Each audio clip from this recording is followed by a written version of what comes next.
Hello મિત્રો, તમે જોઈ શકો છો કે આ મારું કોમ્પ્યુટર સેટઅપ છે. તેમાં બધું કેવું પડ્યું છે તમે જોઈ શકો છો. બુક્સનું ઠેકાણું નથી કે સીપીયુનું નથી. સીપીયુ પણ નીચે પડ્યું છે, તમે જોઈ શકો છો.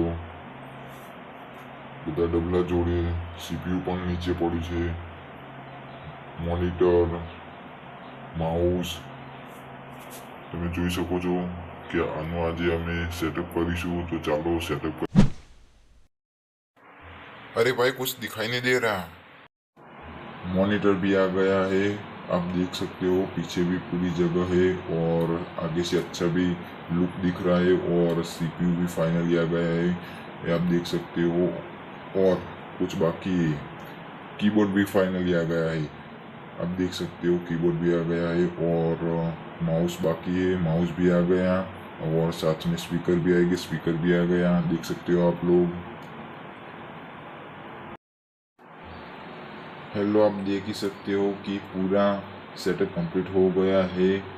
ये पूरा सेटअप आपको कैसा लगा आप कमेंट करिए और वीडियो को लाइक भी करिए. ये आप देख सकते हो पूरा सेटअप कंप्लीट हो गया. और पीछे मैंने भगवद गीता भी रखी है रीडिंग करने के लिए, आप देख सकते हो. पूरा सेटअप मेरा कंप्लीट हो गया है. वीडियो पसंद आया हो तो लाइक कीजिए.